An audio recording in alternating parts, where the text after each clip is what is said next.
Okay, bonjour. Bonjour. So we are back talking about the exchange program, and I'm going to start this session with asking specifically, why fourth and fifth grade? Why this age? Why not older kids? Why am I thinking about it for fourth and fifth graders? It was my experience participating in this program that fourth and fifth grade was chosen specifically because the kids are old enough to be largely self-sufficient at this age. In other words, they know how to dress themselves. They know how to get their shoes on and off. They know how to express their needs for, are they hungry, or what do they need. But they're young enough that they do not yet have the challenges / opportunities, the grade that I teach at school, the puberty age, that puberty has hit, by and large. You're talking about the pre-puberty brain. Okay. And it makes it a little bit easier in some ways to immerse. There's also that scientific backing that pre-puberty, the brain is even more plastic and facile for language acquisition. Okay. So then, when we're thinking about sending, remember that this exchange program started in 1978 with fourth and fifth graders. Okay, that was the first group that they started sending back and forth.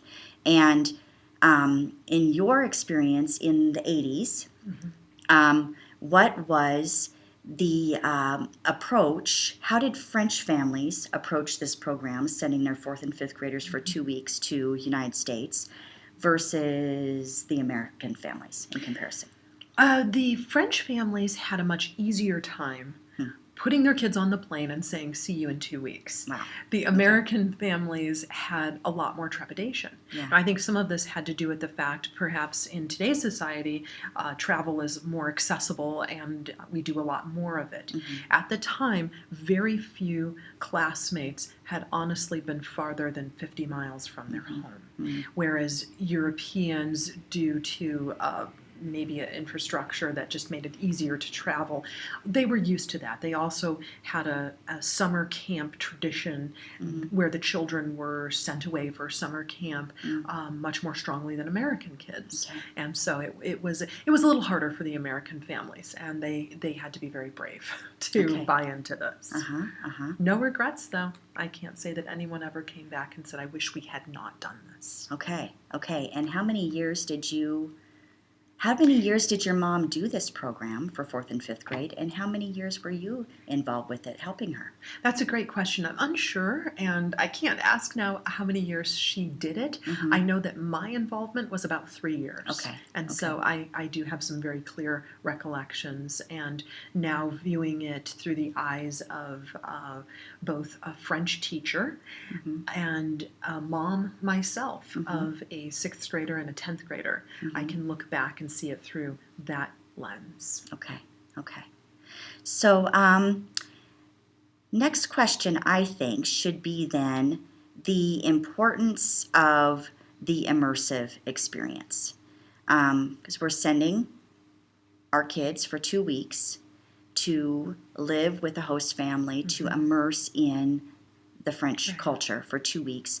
And how there are lots of questions from American parents of how can I stay in contact with my kid? How can I know, what if something happens and that kind of thing. So how important is an immersive experience? It's everything. Okay. In the late 1980s, early 1990s, when I was doing this with my mother in South Bend, we didn't have smartphones. We actually largely used rotary phones, quite a few of us at the time. And so there would be a phone call home to the principal of the school saying, we've arrived, everyone's safely installed. Okay. And at that point, there would be a calling tree, if anyone can remember what that is.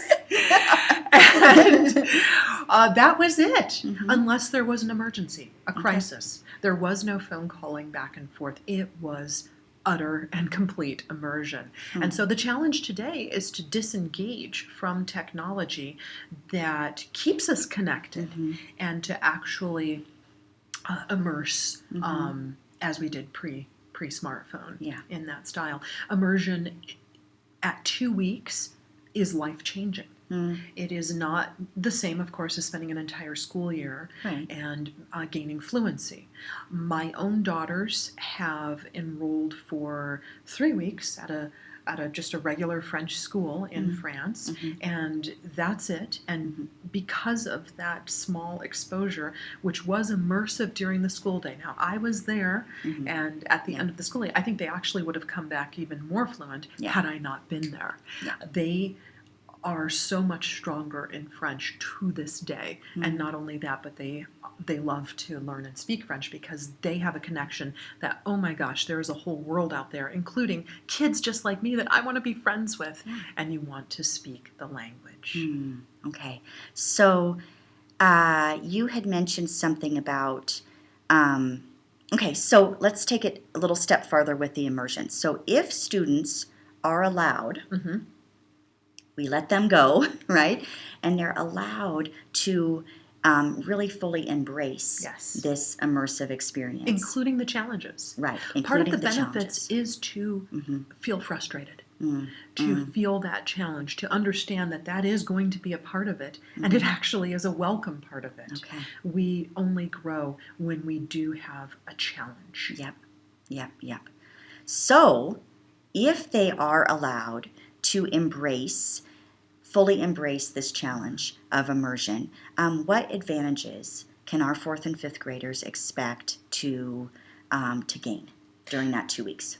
These fourth and fifth graders will 100% come back with a willingness to deeply engage in their French education here in the United States. We also have an incredibly unique school at Sage International School here in Boise, Idaho, in that we are not a French immersion school, but a heavily French-focused school.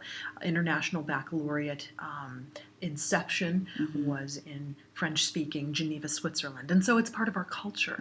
And it's incredible for these kids to come back with this, where they're now concluding the the primary year's program, Right. and that very special growth, beginner, early steps of French, when they enter for the fifth graders, the very next year, the middle year's program, where it becomes an actual academic subject, and that's what I teach. Right. These children will be able to approach it in a much deeper way, in a much more meaningful way than otherwise. Right. And it also will benefit their very experience benefits our school and gives us even more of a French edge. Right. And it also enlivens and energizes the families to embrace that French right to terminal, right to graduation here at Sage. Right. It's not going to be, should they choose, their final French travel opportunity with their families, of course, but there are other French travel opportunities that would happen thereafter. They would never be to the extent as immersive and disengaging with American culture and English as what this program will be. Interesting. So then, just thinking about the impact that this program, fourth and fifth grade exchange, will have on our culture at Sage and our French program and our learning culture at Sage moving forward. What kind of impact can we expect from this program? At Sage, we like to say garder sage bizarre. That could be translated as keep Sage weird. But a broader way of thinking that is keep Sage unique. We are not like any other school in the state of Idaho, if not the entire Northwest. And we're one of a handful of schools that offers free of charge to students a K through 12 international baccalaureate education, and of that we are so French focused. This program solidifies that, and it ensures that we have a community, a population that is devoted to French, part of our very fabric and foundation of Sage. I am so thankful to have Rachel Wile on our team. Danielle. Yeah, and we as a French department are so committed to being able to bring your students to biliteracy by the end of 12th grade. Literacy in English and this additional language of French, biliteracy.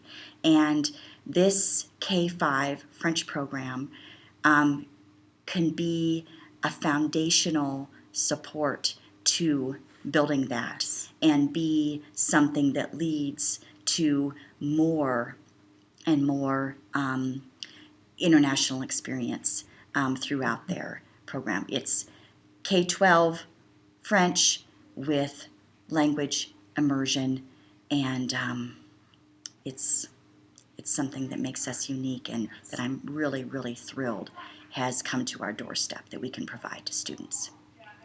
And with that, we'll say merci et à bientôt. Merci, À bientôt. Rachel. Merci. Et à plus tard. À plus tard.